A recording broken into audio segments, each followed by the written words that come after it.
Assalamualaikum warahmatullahi wabarakatuh. Salam sejahtera bagi kita semua. Di sini, kami dari kelompok 1 akan mempresentasikan tentang sejarah perkembangan bahasa Indonesia.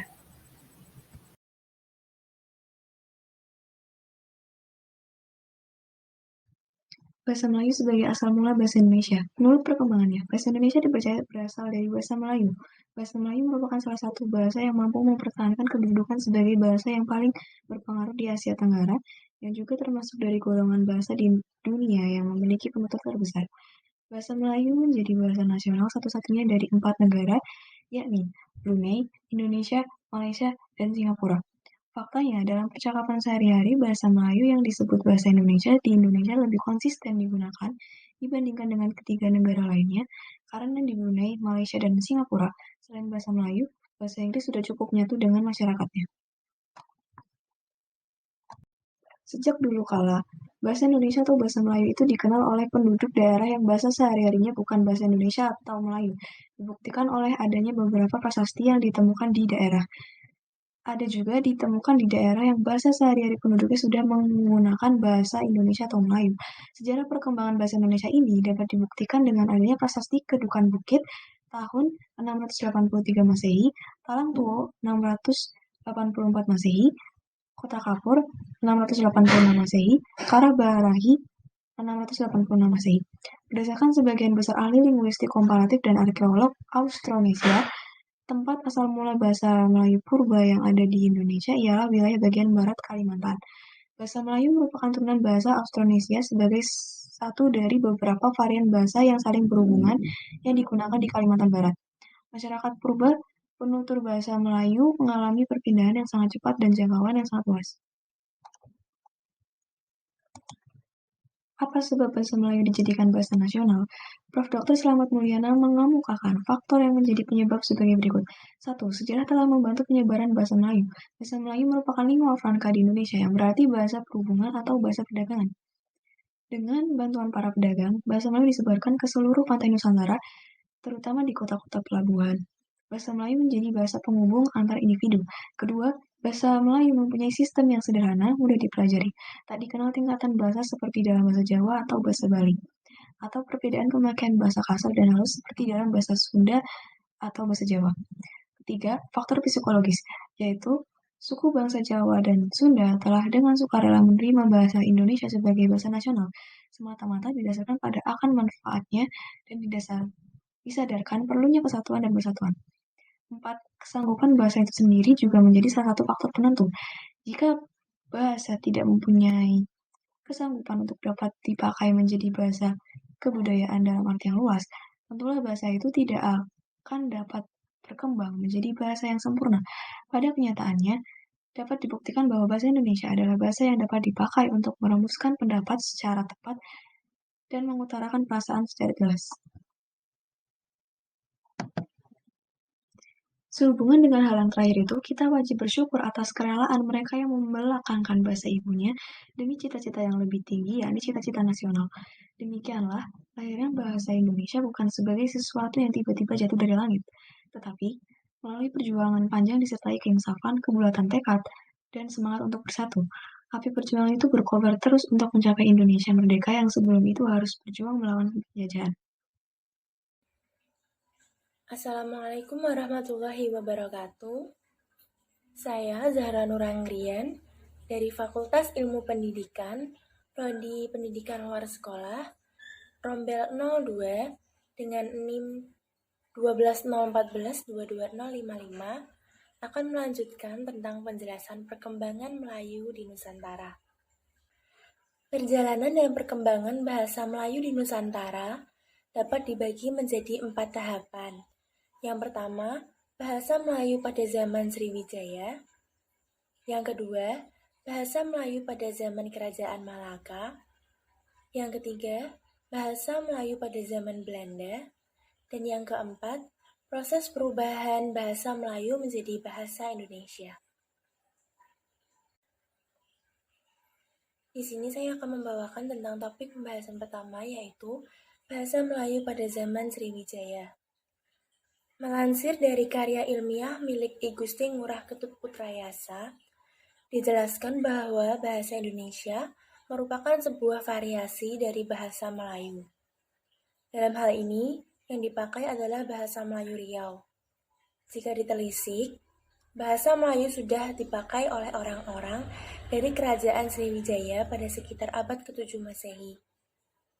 Hal itu dibuktikan dengan adanya prasasti yang ditemukan di daerah Sumatera yang bertuliskan huruf Pranagari berbahasa Melayu kuno. Pada saat itu, bahasa Melayu masih bercampur dengan bahasa Sangsekerta. Selanjutnya, di daerah Jawa Tengah juga ditemukan tulisan berbahasa Melayu yang tertulis di keping Lembaga Laguna di dekat Manila, Pulau Luzon yang diperkirakan sudah ada sejak abad ke-10. Pada zaman Sriwijaya, bahasa Melayu dipakai sebagai bahasa kebudayaan, yaitu bahasa buku pelajaran agama Buddha.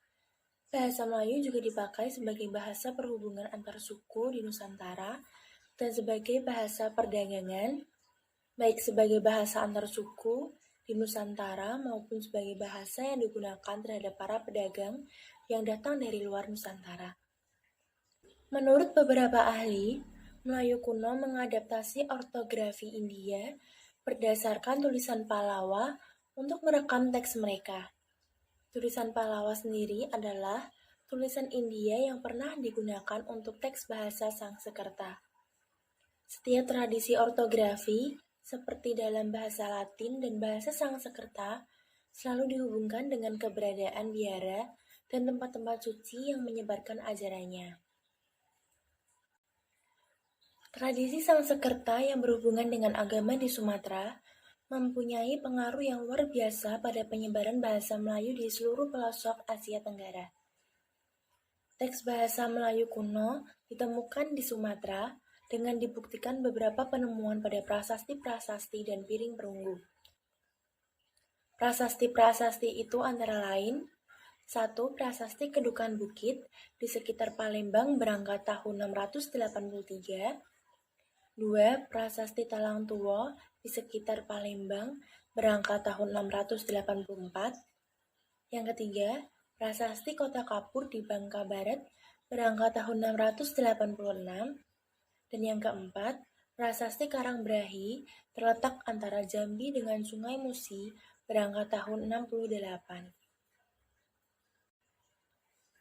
Kerajaan Sriwijaya dapat dikatakan berperan penting terhadap penyebaran bahasa Melayu.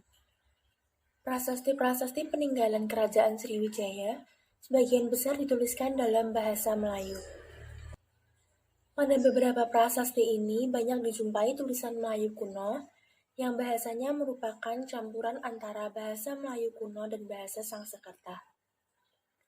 Dari berbagai prasasti tersebut yang berasal dari zaman Sriwijaya, bisa disimpulkan bahwa bahasa Melayu kuno pada zaman itu telah berperan sebagai lingua franca. Bahkan, ada kemungkinan bahasa Melayu sudah digunakan sebagai bahasa resmi pada zaman Kerajaan Sriwijaya.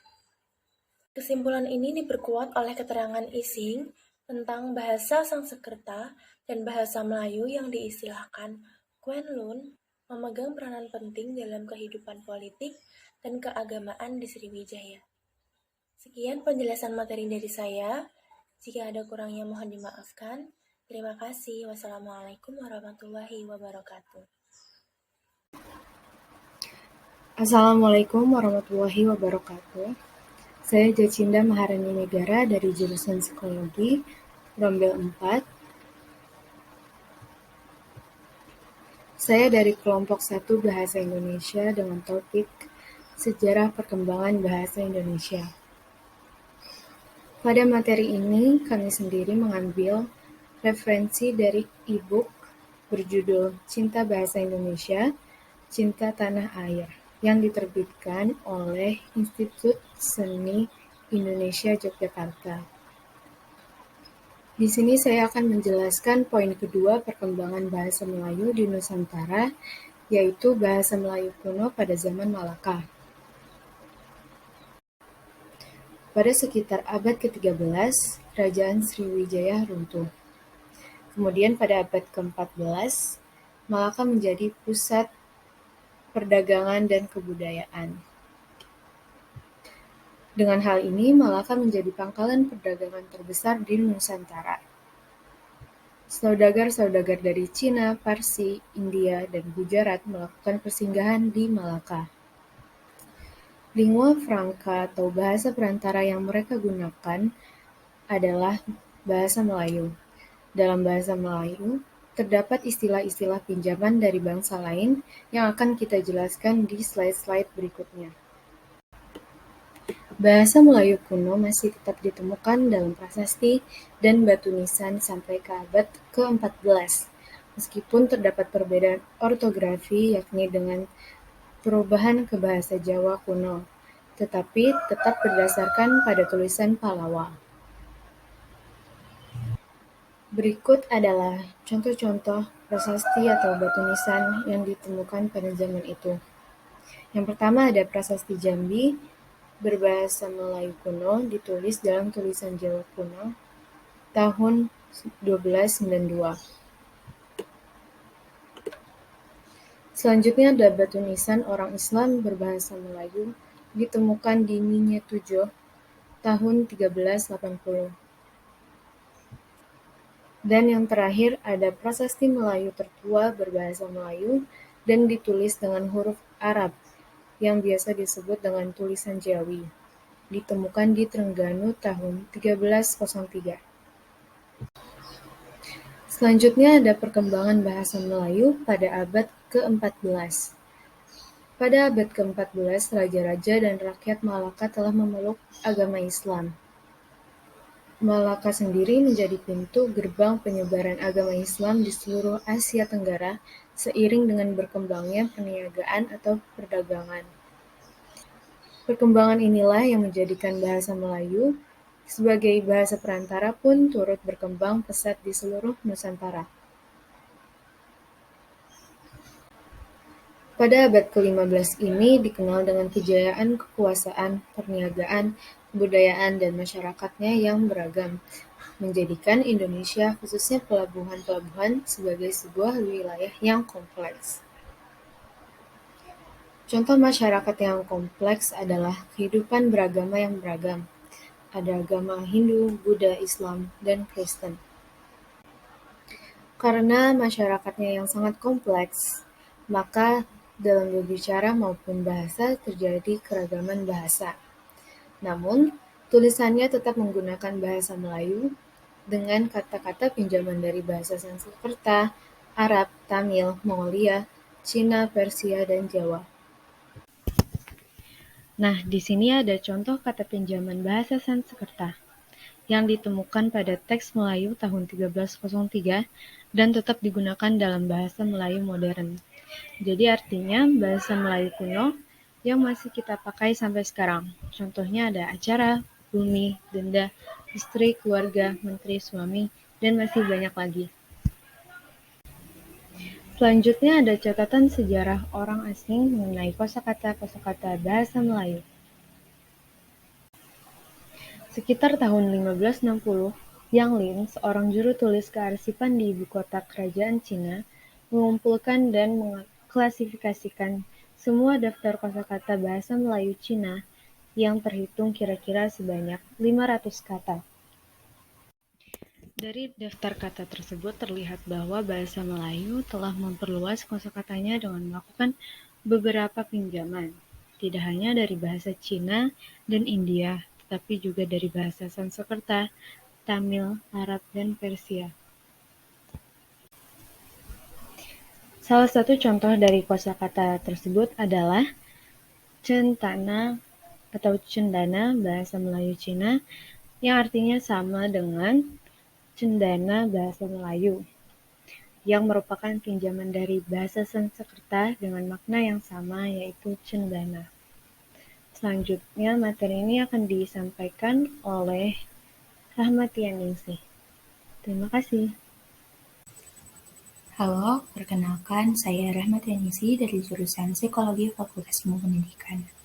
Pada saat ini saya akan melanjutkan pembahasan mengenai materi sejarah perkembangan bahasa Indonesia.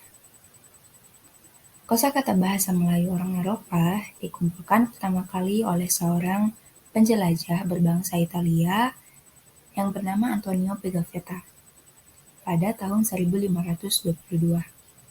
Saat itu, ia bergabung dengan Magellan dalam pelayaran mengelilingi dunia.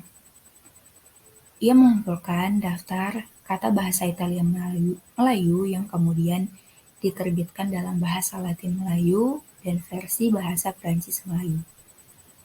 Hasil kumpulan daftar kata ini disusun menjadi sebuah kamus yang dikenal dengan nama Malaysia Written Ages. Tulisan Jawi adalah bentuk dominan dari kesusastraan dalam bahasa Melayu karena berhubungan erat dengan tulisan abjad bahasa Arab. Selain literasi, ciri-ciri lain dari masyarakat tutur bahasa Melayu kuno berlangsung melampaui abad ke-15 dan ke-16. Ini dikatakan sebagai penyebaran yang sangat luas. Pelabuhan bahasa Melayu menyebar ke seluruh daerah Nusantara di sepanjang pantai tempat bahasa Melayu, bukan sebagai bahasa pertama dari masyarakat pribumi. Kemudian meluas dari tepi Samudra Pasifik di Ternate dan Pulau Bacan, sampai jalan masuk Samudra Hindia di sepanjang pantai utara Sumatera. Masyarakat pedagang lebih menggunakan bahasa Melayu dan bentuk masyarakat minoritas sendiri di Thailand, Burma, Vietnam, juga di India. Pedagang berbahasa Melayu juga berlayar ke utara dari Manila menuju Taiwan dan ke timur dari Tidore untuk perdagangan tukar-menukar di pantai Papua Nugini. Malaka mengalami kehancuran setelah jatuh di tangan Portugis pada tahun 1511. Namun demikian, dampak kejayaannya masih tetap dirasakan di seluruh kepulauan Asia Tenggara. Pada abad ke-16, dikatakan sebagai patokan dalam sejarah bahasa Melayu. Di samping teks Jawi yang ditulis terdahulu, pada abad ke-16 ini banyak karya sastra dan hukum yang diciptakan di berbagai kerajaan yang berbicara bahasa Melayu dan berbagi warisan budaya, serta keunggulan maritim Malaka. Mereka bersaing sebagai pusat perdagangan dan budaya dalam satu jaringan kompleks yang sebelumnya hanya diarahkan ke Malaka saja. Mereka ini adalah kerajaan-kerajaan Patani di Teluk Siam, Brunei di timur laut Kalimantan, Johor di kepulauan dan sungai-sungai di ujung sebelah selatan semenanjung Malaysia, dan Aceh di ujung paling timur Sumatera. Berbagai karya dalam bahasa Arab dan Persia pun mulai banyak diterjemahkan ke dalam bahasa Melayu, dan karya asli baru berbahasa Melayu ditulis dan disalin oleh para penulis istana. Banyak naskah yang dianggap sebagai simbol budaya tradisional Melayu yang ditulis pada abad ke-16, seperti Malay Annals atau Sulalatus Salatin. Namun demikian, hanya naskah yang disalin dan disunting pada periode kemudian yang tetap bertahan hidup sampai saat ini. Sehingga manuskrip yang bersumber pada abad ke-16 yang hanya jumlahnya hanya sedikit, sangat sedikit. Pada abad ke-16 ini pula menjadi penanda dari akhirnya tahap panjang dalam sejarah bahasa Melayu. Assalamualaikum warahmatullahi wabarakatuh. Saya Alvin Cakra Dinastia, 151142200 dari jurusan Psikologi, Fakultas Ilmu Pendidikan, nomor 4, kelompok 1. Saya akan menjelaskan topik sejarah perkembangan Indonesia. Langsung saja kita beralih ke topik bahasa Melayu pada zaman Belanda. Jadi, sebelum kemerdekaan Indonesia diproklamasikan, bahasa Indonesia merupakan salah satu dialek bahasa Melayu, Maya. Setelah berabad-abad, bahasa Melayu dipakai sebagai alat perhubungan antara penduduk Indonesia yang terdiri dari berbagai suku dan bahasa. Pada masa penjajahan Belanda, bahasa Melayu juga dipakai sebagai bahasa perhubungan yang luas. Bahkan, Komunikasi antara pemerintah Belanda dan penduduk Indonesia yang memiliki berbagai macam bahasa juga menggunakan bahasa Melayu. Nah, kalau ngomong soal Portugis, Belanda dulu ingin menghapus bahasa Portugis sebagai bahasa perantara saat itu. Belanda ingin bahasa Belanda yang digunakan sebagai bahasa perantara terus di wilayah Maluku. Namun kenyataannya bahasa Melayu sudah tersebar di seluruh Nusantara saat itu. Baru Melayu sama lanjut. Ya, info ini tuh diperoleh lewat buku Brookmans ya, yang berjudul Geschiedenis van het or onderwijs in Nederlands ini. Di Brookmans mengatakan bahwa bahasa Melayu pada waktu itu telah menjadi bahasa perantara yang umum di daerah Maluku. Halo, perkenalkan, saya Rawaina dengan NIM 15114222201 dari jurusan Psikologi. Baik, pokok pembahasan kita di slide ini masih sama dengan di slide sebelumnya yang telah disampaikan oleh teman saya Atra. Kali ini saya akan menambahkan satu contoh lagi terkait penggunaan bahasa Melayu di era Belanda. Seperti yang teman-teman lihat di slide ini, itu ada suku Melayu Riau pada zaman dulu. Nah, di sekolah-sekolah pribumi dulu, pengajaran bahasa Melayu Riau sudah diberikan kepada siswa-siswi. Itu mengapa? Nah, karena bahasa Melayu sudah dijadikan bahasa pengantar antar daerah. Sehingga pada zaman Belanda pun, bahasa Melayu Riau itu tuh digunakan di daerah Riau. Jadi penggunaan bahasa Melayu tidak hanya digunakan pada daerah Maluku tetapi juga di daerah Sumatera, yakni Riau.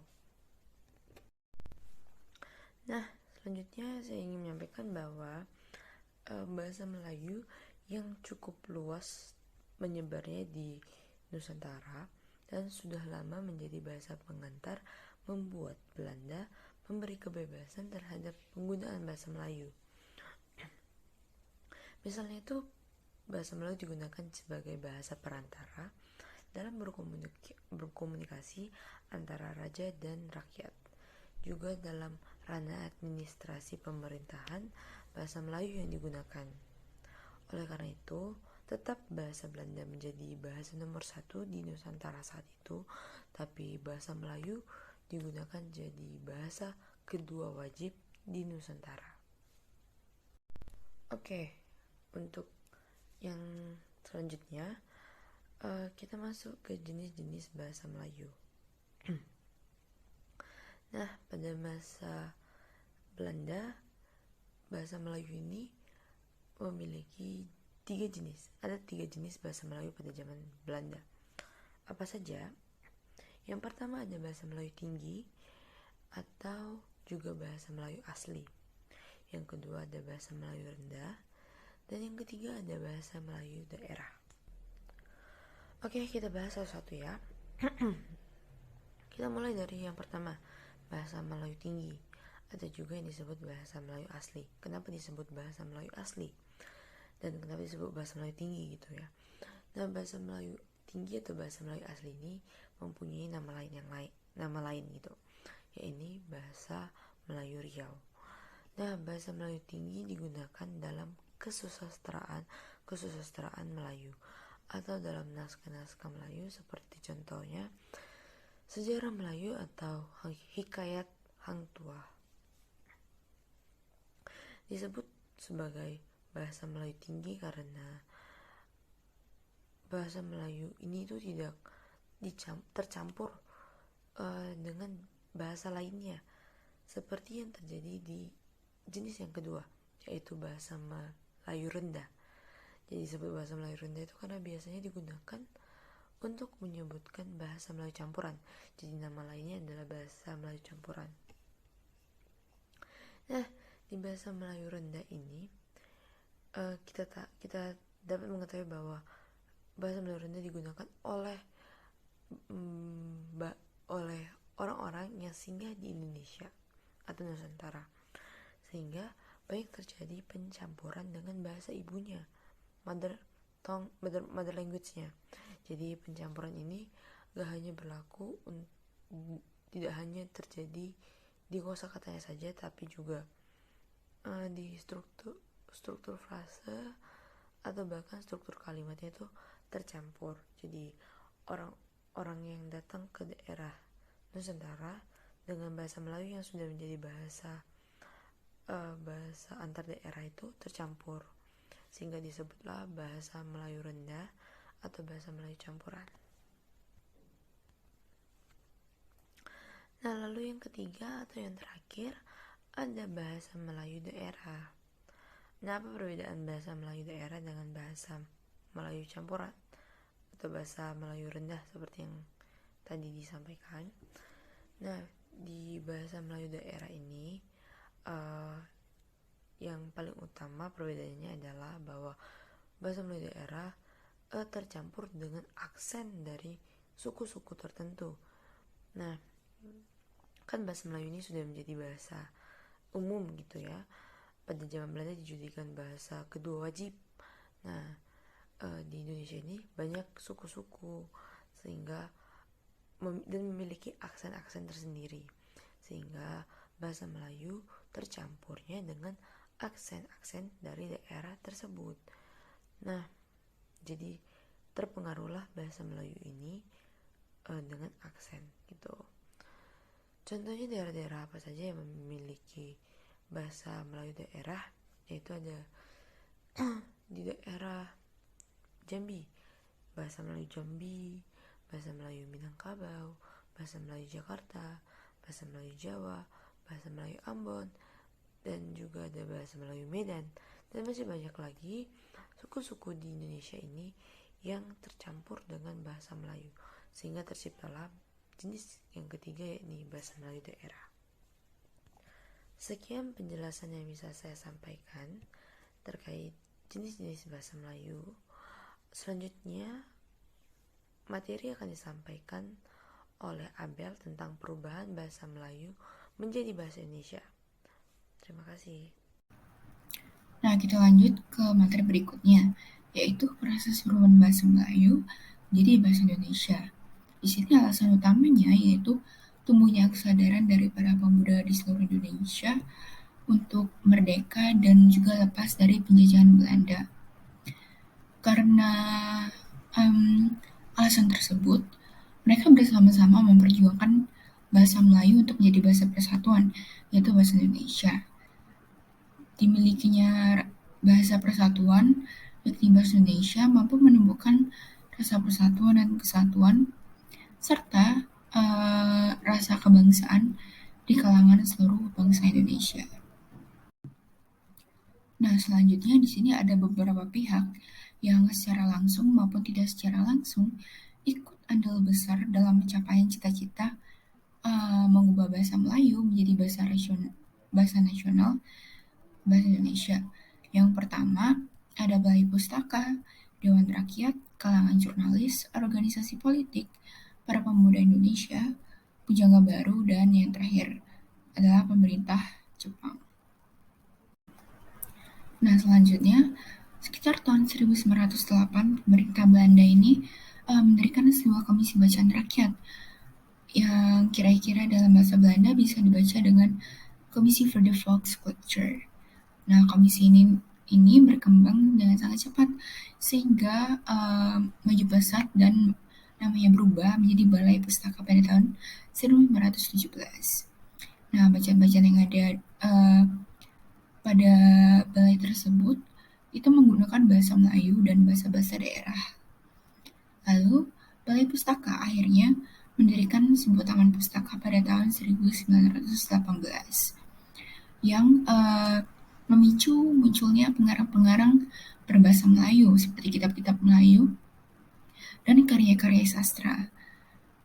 Sebuah karya sastra, Roman Azab dan Sengsara karangan dari Mary Schreger itu juga muncul pada tahun 1920 yang mendorong pengarang-pengarang lain untuk lebih kreatif untuk menulis serta mendorong masyarakat untuk lebih banyak menggemari kegiatan membaca naskah-naskah Melayu. Halo semuanya, sebelumnya perkenalkan saya Putri Lestari dengan NIM 4311422038. Saya berasal dari program studi kimia. Di sini saya akan melanjutkan pemaparan materi presentasi yang sudah dijelaskan sebelumnya. Yang dengan materi proses perubahan bahasa Melayu menjadi bahasa Indonesia. Nah, pada tahun 1918, pemerintah Belanda membentuk sebuah Dewan Rakyat yang disebut juga dengan Volksraad. Nah, menurut tatanan yang berlaku ini, seluruh kegiatan Dewan Rakyat seperti dalam menjalankan tugasnya seperti perundingan, rapat, itu semuanya harus menggunakan bahasa Belanda, di mana itu merupakan suatu aturan yang ditetapkan oleh pemerintah Belanda kepada Dewan Rakyat. Akan tetapi, suatu ketika, atas usaha dari anggota Dewan Rakyat dalam membujuk pemerintah Belanda, akhirnya pemerintah Belanda memberikan kelonggaran untuk menggunakan bahasa Melayu. Nah, dalam setiap kegiatannya, Dewan Rakyat menggunakan bahasa Melayu atas kelonggaran yang telah diberikan oleh pemerintahan Belanda. Nah, karena kebebasan penggunaan bahasa Melayu ini memberikan angin segar atau euforia kepada seluruh masyarakat dan para jurnalis untuk mengabadikan berita tersebut dalam media seperti koran, majalah, dan lain sebagainya. Selain para jurnalis, para politikus juga dalam berpidato juga menggunakan bahasa Melayu. Oleh karena itu, dalam hal ini bahasa Melayu dapat berkembang juga sangat pesat.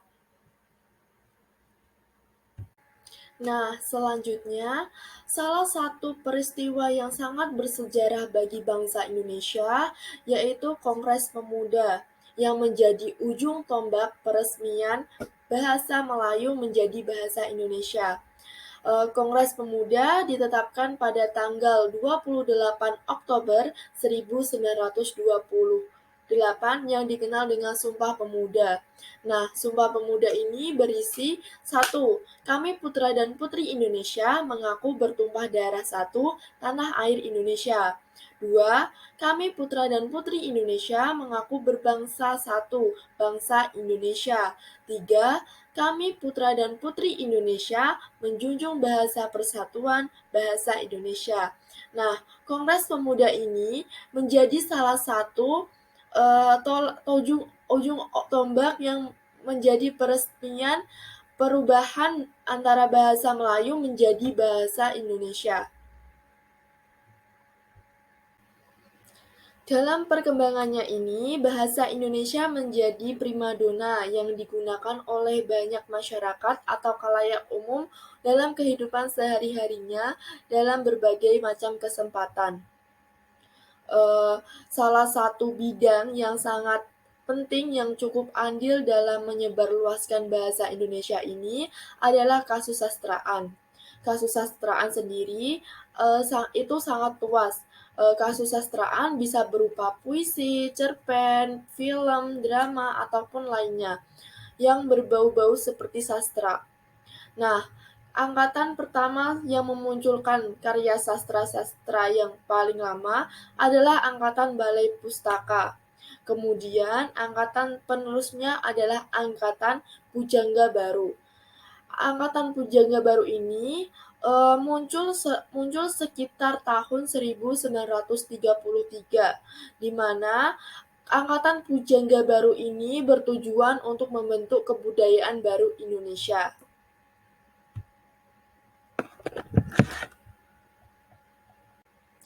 Belanda sudah lama menduduki Indonesia. Kemudian datanglah Jepang.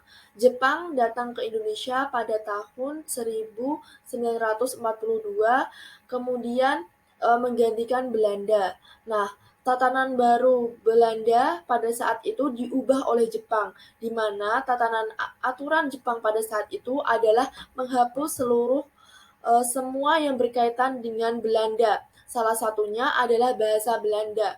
Jadi, bahasa Belanda ini dilarang digunakan di Indonesia. Nah, pemberhentian bahasa Belanda yang secara tiba-tiba ini menyebabkan munculnya anasir-anasir bahasa Belanda, bahasa asing, dan bahasa daerah yang masuk ke dalam pembendaraan bahasa Indonesia. Pemerintah Jepang pada saat itu juga memberikan banyak sekali kontribusi positif untuk perkembangan bahasa Indonesia. Bahasa Indonesia sampai sekarang ini bisa menjadi bahasa nasional adalah merupakan kontribusi dari bangsa Jepang juga. Nah, bahkan pada saat itu juga Jepang mendirikan Badan Komisi Bahasa Indonesia juga yang sangat berperan positif dalam perkembangan bahasa Indonesia. Nah, demikian yang dapat saya jelaskan. Apabila ada kesalahan atau kekurangan kata, saya mohon maaf yang sebesar-besarnya. Terima kasih.